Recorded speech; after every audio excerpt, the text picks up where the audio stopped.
Hi, welcome back to Teaching Them. I'm Michael Keens, and I have a lesson for you today called The Same Sun That Melts the Wax. It seems like a long name, but it's actually based on a Charles Spurgeon quote, which he might have gotten from a desert father, where he says, "The same sun that melts the wax hardens the clay." And this was an illustration that he gave to say some people respond to the gospel in a way where it brings them joy, and other people respond by hardening their hearts. So the same sun that melts the wax is like the sun shining its light on a soft heart, one that's ready to receive the gospel, but hardens the clay would be a hard heart that's not ready to receive the gospel. So I have a experiment going on right here where I've got a heat lamp. I turned it on a few minutes ago. I think you probably want about 10 to 15 minutes before you actually start teaching to give it a chance to start to do its work. And then I have a clay heart, a wax heart, and then just for probably because I think it's going to work better, I have a plaster of Paris heart that are on this tray, and they're all receiving the same sun. And we're going to see exactly what happens with them. But here's how I'd run the lesson. I'd say, hey kids, we're going to learn about the story of Lazarus today. Lazarus was a good friend of Jesus, and Jesus heard that he was sick, but he said, we're going to wait before we go to see him. And his disciples were very confused. Why would he wait when his good friend was sick? And they knew Jesus had the power to heal. They had seen him do it hundreds of times with lots of people. But he's like, he's sick and you're not going to go see him? And that was Jesus' decision. So he waited several days. And then he went to the town where his good friend lived, and Lazarus had two sisters, Mary and Martha, and Mary and Martha were also Jesus' good friends. And so I'm going to pick it up there in John 11, verse 33. He comes up and he sees that Mary is weeping. Mary is Lazarus' sister. When Jesus saw her weeping and saw the other people wailing with her, a deep anger welled up within him, and he was deeply troubled. Where have you put him? He asked them. So why is Jesus angry? He's angry, I think, at death. I think he's angry that this death has caused so much pain for his good friends. So he says, where have you put him? They told him, Lord, come and see. Then Jesus wept. See, he's angry. He's also weeping. He's feeling deep emotion at the death of his friend. The people who were standing nearby said, see how much he loved him. But some said, this man healed a blind man. Couldn't he have kept Lazarus from dying? It's a very good question. Jesus was still angry as he arrived at the tomb, a cave with a stone rolled across the entrance. So Lazarus had been dead at this point for 4 days. And that was important because 4 days in the Jewish tradition, they thought there's no chance that he could come back to life after 4 days. They're like, his soul has left his body, he's gone. That's tradition, that's not science, that's not necessarily the way that it happens.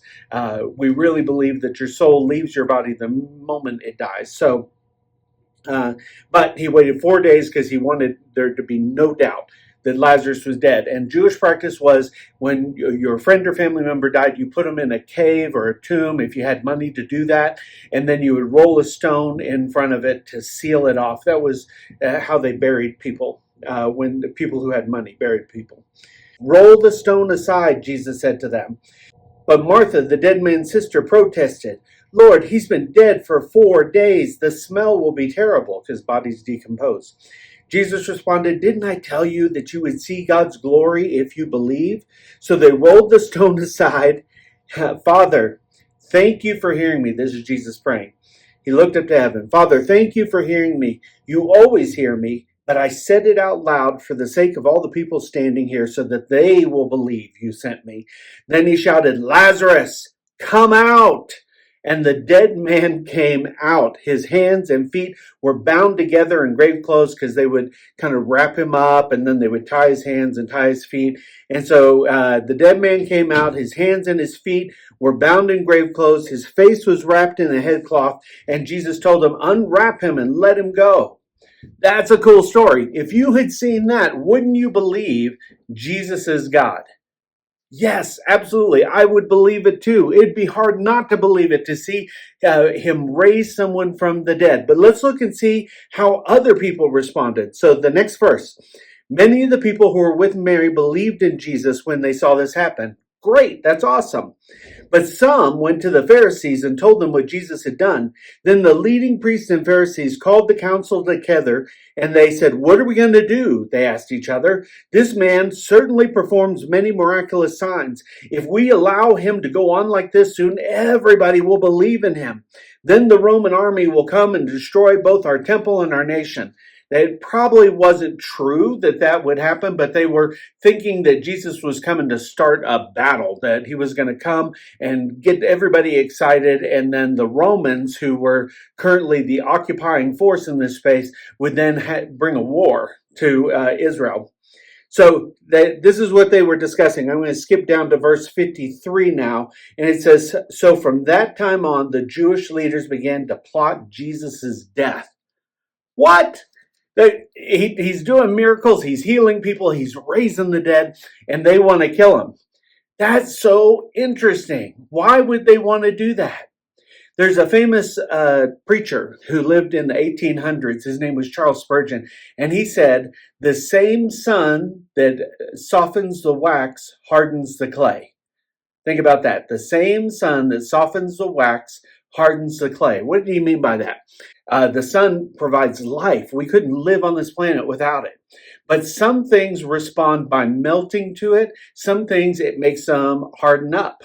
And so he was using this to describe our hearts, to say our hearts are like that. Some of our hearts, when we're exposed to the light of the gospel, some of our hearts melt. And we're like, yes, that's what I've been looking for all my life. Jesus, I want to follow you. And we make Jesus our Lord.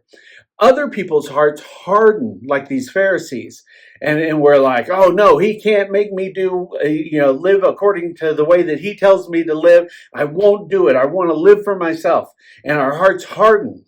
And so Charles Spurgeon, the famous preacher, he was saying, you can't control that. Some people's hearts will soften. Some people's hearts will harden. So I've got an experiment going on up here that you can see where I put a couple hearts. And everybody come up close. So you can see I've got a heart that's made out of wax. I've got a heart that's made out of clay. And I've got a heart that's made out of plaster of Paris, which is, what they make your casts out of. If your arm gets broken, then they put plaster on top of it and it hardens up. So the same heat lamp is shining on all three of these things. And you can see it is melting the wax. I'm going to actually bring the camera closer so you can see. You can see it's melting the wax. The wax is melting. It's actually creating quite a mess for me there. It's not doing too much to the Play-Doh, teachers. So the Play-Doh it doesn't dry out as fast as you probably want it to. But the plaster of Paris, you can touch it. It's actually hard at this point, and it's just been a few minutes. So you can kind of show the kids that the same heat lamp is having a different effect on different elements there. What does this mean? Well, we're called, and the book of Matthew, at the end of, after Jesus had died himself and risen to life, he gave us what's known as the Great Commission. He said, listen, go and make disciples. Go tell people about me. Spread the gospel everywhere. And if you don't know the term gospel, gospel means good news. The good news is that Jesus, God, came as a baby, lived a perfect life, went to the cross, died for us, paid for our sins, and then rose again to give us life. That's the gospel, the good news.